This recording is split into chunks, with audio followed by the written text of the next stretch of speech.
ખીજડા શેરી ભોળાનાથ મહાદેવ મંદિર ખાતે વિશ્વ શાંતિ યજ્ઞ કરવામાં આવ્યો હતો। ગુજરાત સહિત પૂરા ભારતભરમાં હાલ ગણેશ ઉત્સવ ધામધૂમથી મનાવવામાં આવી રહ્યો છે, ત્યારે ગણેશ સ્થાપનાથી લઈ ગણેશ વિસર્જન સુધી વિવિધ જગ્યા પર અલગ અલગ કાર્યક્રમો રાખવામાં આવે છે। આ પવિત્ર તહેવાર પર દરેક મંદિરે અલગ અલગ પૂજા અર્ચના, ભક્તિ ભજન જેવા વિવિધ કાર્યક્રમો યોજવામાં આવે છે। રાજકોટ જિલ્લાના ઉપલેટાના ખીજડા શેરીમાં આવેલ ભગવાન ભોળાનાથના મહાદેવ મંદિર ખાતે એક સુંદર આયોજન કરી વિશ્વ શાંતિ યજ્ઞ યોજાયો હતો। આ મંદિર ખાતે પોઠિયા પધરામણી વિધિ હોય છે અને વિધિને લઈને વિવિધ કાર્યક્રમો સાથે વિશ્વ શાંતિ પણ યજ્ઞ યોજવામાં આવ્યો હતો, જેમાં ઉપલેટા શહેરમાં અસંખ્ય શ્રદ્ધાળુઓ મંદિરના દર્શને આવે છે અને પોઠિયા પધરામણી વિધિમાં ભાગ લે છે। જે કેસની ગુજરાતી સાથે અર્શી આહિર, ઉપલેટા। જય ભોળાનાથ। મારું નામ મેઘા ગોસ્વામી છે અને અમે ખીજડા શેરીમાં રહીએ છીએ।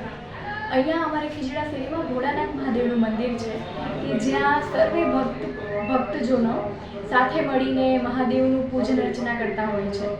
એમાં ખાસ કરીને તમે કદાચ જોયું હોય તો શ્રાવણ મહિનામાં હરેક સોમવારે અલગ અલગ પ્રકારના શણગાર કરવામાં આવે છે। તો અત્યારે અમારે જે પોઠીઓ એની જે એક વિધિ હોય છે કે એમને પધરાવતા પહેલાં એક વિશ્વ શાંતિ યજ્ઞ કરવામાં આવે છે, તો તેનું આયોજન અમારી ગલીના લોકો દ્વારા કરવામાં આવ્યું છે, જેમાં ખાસ કરીને રાજુભાઈ, તેમનો પરિવાર તથા અન્ય લોકો એ ખૂબ જ મહેનત કરી છે। આના માટે તમે કોઈ પણ પ્રકારનું એક મનમાં સ્વાર્થની ભાવના રાખ્યા વગર એ લોકોએ મહાદેવની પૂજા અર્ચના કરીને આ યજ્ઞને સમૃદ્ધ બનાવવા માટે ઘણા દિવસોથી કામમાં લાગેલા છે અને ગલીના લોકોએ પણ આ બાબતને ખૂબ જ શું કહેવાય કે પ્રોત્સાહિત કરી છે।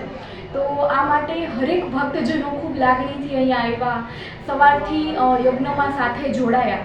આ ઉપરાંત આ બધા જ લોકો માટે બપોરે તથા સાંજે જમણવારનું પણ આયોજન કરવામાં આવેલું છે અને જે યજ્ઞનું એક બીડું હોમવાનું જે પ્રક્રિયા છે અને પ્લસમાં જે કંઈ બી યજ્ઞની પૂરેપૂરી વિધિ છે એ હેમેનદાએ કરેલી છે અને એ પણ કોઈ પણ પ્રકારની દક્ષિણા વગર કરેલી છે, તો એના માટે પણ હેમેનદાનો અમે ખૂબ દિલથી આભાર માનીએ છીએ। આ સિવાય જેટલા પણ લોકો, જેટલા શિવ ભક્તો અમારી સાથે આ જાત્રામાં કહો કે યાત્રામાં જોડાયા છે, એ લોકોનો અમે દિલથી આભાર વ્યક્ત કરીએ છીએ અને અમે આશા રાખીએ છીએ કે બધા જ લોકો આ આધ્યાત્મિક વસ્તુને સમજે, એમાંથી પ્રેરણા લે અને કોઈ પણ પ્રકારના સ્વાર્થ વગર આ વસ્તુ આગળ ને આગળ વધતી રહે।